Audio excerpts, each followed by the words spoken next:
We had so many great stories for legends and lore that we had to cut a bunch of them out.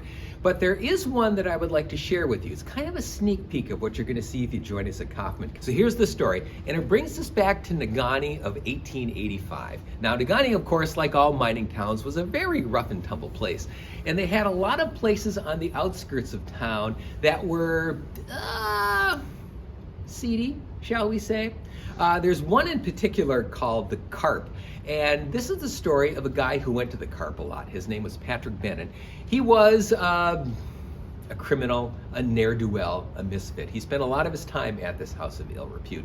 And the Negaunee sheriff, because they didn't have actual city police back then, but each town had a sheriff. The Negaunee sheriff knew all about the Carp. So every once in a while, he would send a deputy out there to make sure that the ne'er-do-wells, like Patrick Benan, weren't ne'er-do-welling.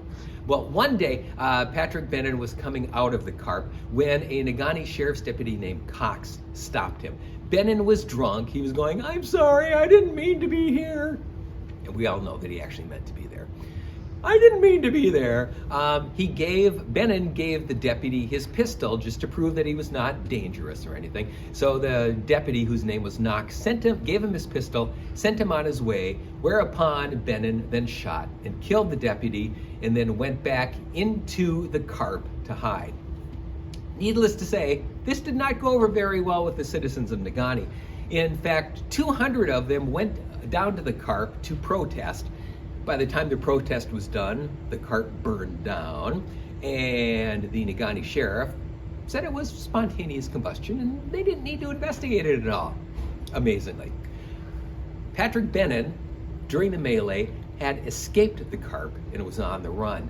Now, the Negaunee City Council put up a reward of $300 for anyone who could find Benan, and the Marquette Mining Journal, in their usual journalistic objectivity of the 1880s, said that Benan would probably be best served as a decoration hanging from a light pole or a tree branch.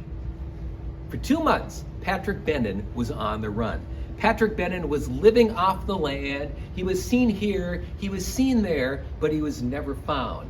One day, word was received that he had hopped a Chicago and Northwestern freight train and made his way down to Brampton, where he was hiding in, you guessed it, another house of ill repute. He really liked those places. Really, he did. The Delta County Sheriff got a hold of the Negaunee Sheriff, and a bunch of forces converged upon the brothel in Brampton, whereupon Patrick Benan was arrested.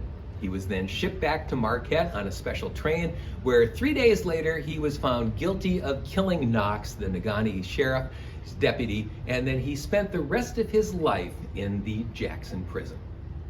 Now that's the end of Patrick Benan's story, but there was one other interesting thing that I found while looking through these 1885 newspapers. And by the way, I highly recommend looking through newspapers from the 1880s because the Mining Journal, like I said, had been writing all about Patrick Benan, how much of a horrid human being he was, and how he should be drawn, quartered, and whatever else they did back in the 1880s.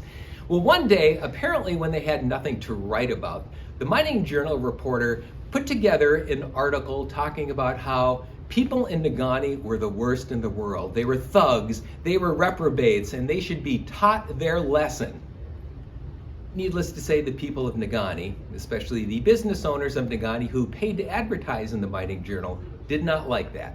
Because the very next day, a story appeared in which the reporter who called Negaunee residents thugs and reprobates basically said, "Never mind, I'm sorry."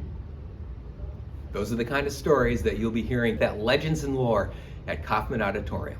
We hope to see you there.